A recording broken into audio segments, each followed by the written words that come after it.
मीर अब्दुल गुलजार और आप देख रहे हैं डीएमएम न्यूज। नाजरीन, आज होगा लोगों की तरफ से हम पर तनकीद।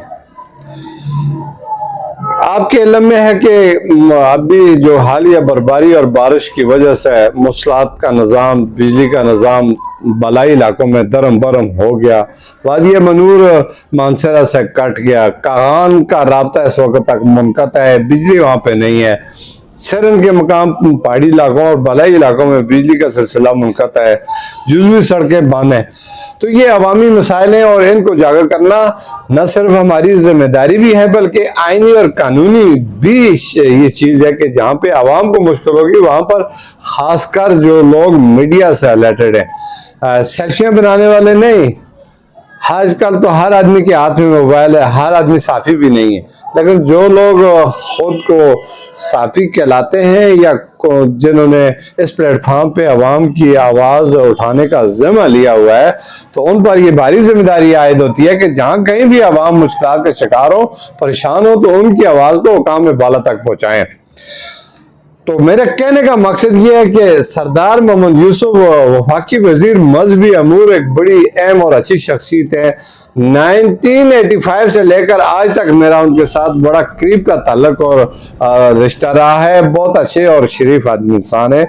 मैं उनकी जितनी भी तारीफ करूँ ये कम है, लेकिन जितनी तारीफें या जितना तहरीरी या जितना मीडिया पे उनको इस खाकसार ने उठाया है, आज जो जितने चप्पल चपाड़े उनके आसपास घूम फिर रहे हैं, वो जो दावे करते हैं वो मेरे बच्चों से भी कम उम्र के हैं। 68 ईयर्स मेरी उम्र है और मैंने ये पूरे 40 साल सरदार मोहम्मद यूसुफ की फलाह बहबूद और उसकी आवाज़ के लिए अपने आप को खर्च किया, अपने आप को पेश किया, अपने बच्चों का पेट काट कर उसके शाना बिशाना रहा।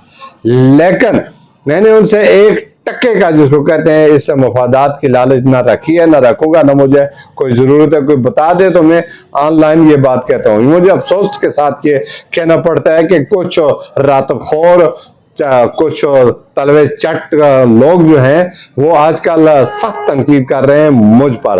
किस लिए कि कल रात को मुझे एक मैसेज मिला मड़ागुच्छा से किसी कारी साहब का कि यहाँ पर बिजली का निज़ाम इस तरह इस तरह इस तरह। बिजली का महकमा जो है वो वफाक से उसका ताल्लुक है और वफाक में मरकजी वफाकी वजीर जो है वो सरदार मोहम्मद यूसुफ साहब है। उनकी एक काल पर उनके इलाके में जो है ना वो हो सकता है मसाइल का हल, लेकिन वो तो अपनी आला वजारतों के असूल के लिए, अपनी पार्टी के बुलंदोबांग दावों के लिए, और वो अपने सरकारी कामों से उनको फुर्सत दी, तो वो अवाम की खिदमत, अपने हल्के के अवाम की खिदमत को शायद उनसे उस तरह ना हो सके। तो उनकी जो रातखोर है, जो आस पास जो लगे हुए हैं, वो ये नहीं देखते कि जनाब ये हम क्या कह रहे हैं या जो कमेंट्स कर रहे हैं उसका असरात क्या पड़ेगा। तो किसी ने मुझे कहा कि जनाब आपको इजी पैसा जो है वो कम मिल गया, या आपको लफाफा नहीं मिला, या आप मफादात लेते रहे और ये आपने क्या लिख दिया कि जी बिजली का काम जो है वो सरदार यूसुफ का है। नाउजुबिल्लाह, वो तो गुस्ताखी होगी। उसको तो ये काम उसको नहीं कहना चाहिए था। ये काम तो आगे पीछे उसकी टीम के लोग करेंगे, सरदार यूसुफ के लेवल का तो ये काम ही नहीं है। तो इस तरह के कुछ लुच्चे लपाड़े जो हैं वो बातें कर रहे थे। एक ने सऊदी अरब से कहा, जी मीर साहब क्या कह रहे हैं आप मतलब इस तरह ना करें।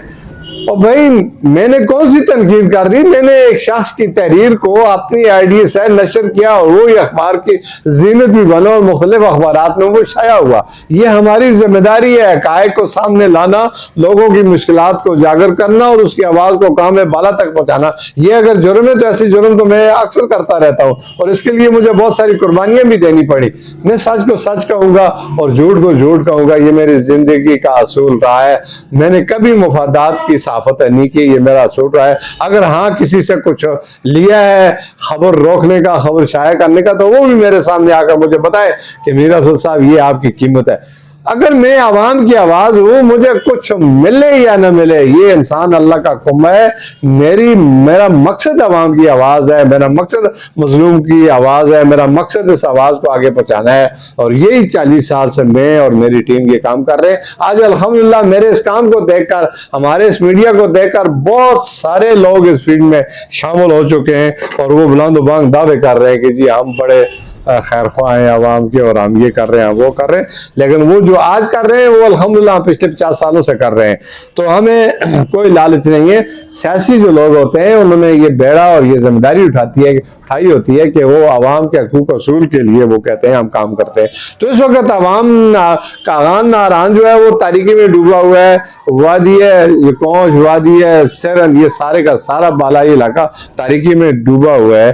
तो फिर उनको बिजली बहाल क्यों नहीं होती, उनकी सड़कें बहाल क्यों नहीं होती, उन तक ये उनकी आवाज क्यों आ रही है जगह जगह से कि जनाब हमारी मदद की जाए, हमें हेल्प दी जाए। तो इस आवाज को अगर हम अपने ID के जरिए, अपने मीडिया के लिए, सोशल मीडिया से या किसी भी प्लेटफॉर्म पे हम उजागर करते हैं और काम वाला तक आवाज पहुंचाने की कोशिश करते हैं, तो फिर उस पर उनके लुच्चे लफाड़े जो आ जाते हैं और वो कहते हैं कि जी आप ऐसा न करें, ये गुस्ताखी होती है और ये गुस्ताखी हम अक्सर करते रहेंगे। बहरहाल मैं अपने नाज़रीन से, अपने लाखों फॉलोअर्स से ये जरूर कहूंगा कि खुदारा आप हमें बताएं कि हमें तो अक्सर लोग जो है ना वो खास जातियात की नजर करते हैं।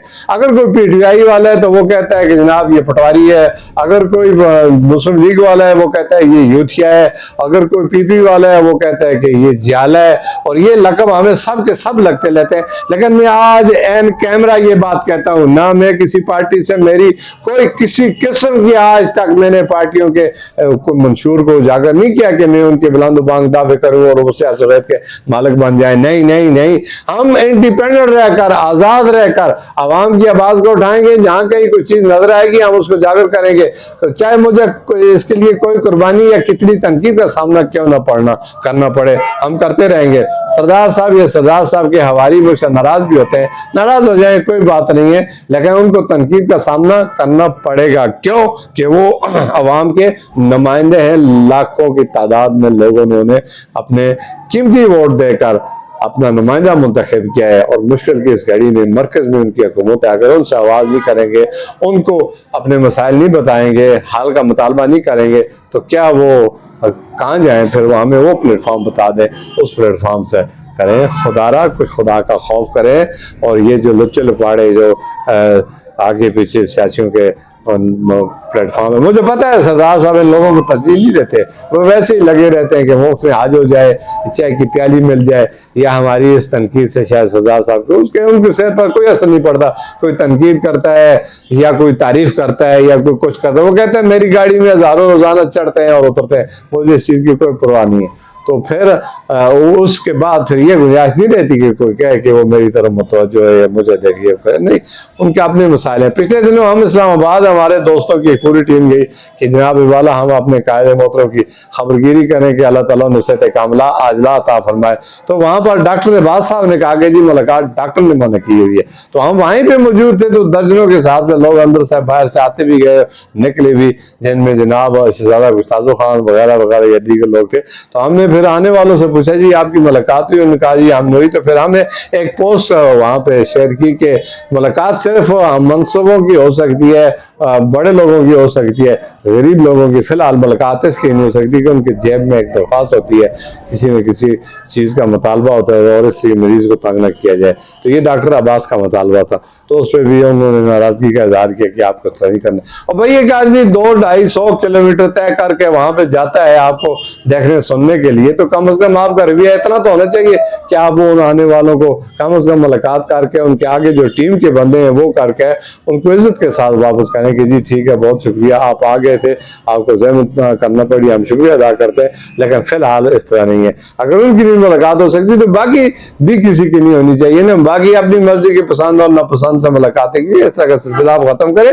ये इक़्तिदार के अरूज के बाद ज़वाल की निशानी होती है। तो ऐसा कब अगर आप करेंगे तो आपको जो है ना आवाम भी बहुत सारा आप वो देंगे, और फिर अल्लाह की तरफ से भी एक है कि अल्लाह ताला भी देख रहा है कि किसी की दिलआज़ारी न की जाए, और मुतासिरीन की मुतासर इलाकों की नारान का आगान और वादी कौशल की जो बिजली बंद हुई है कितने दिनों से, इसको भी बहाल किया जाए। और मानसरा के अंदर जो बिजली का आंख उचौली का सिलसिला है खुदारा, इसको भी बंद किया जाए कि 100% लोग बिल देते हैं, सब कुछ करते हैं, तो फिर उसके बावजूद फिर अंधेरे में क्यों होते, रात नहीं होती बिजली, दिन को नहीं होती बिजली, को पूछने वाला नहीं है, इसको कहते हैं कि लावारिस जिला मानसरा। तो ये अगर कहा जाए तो मेरा ख्याल है गलत नहीं होगा। इसी के साथ इजाज़त चाहूंगा। अल्लाह।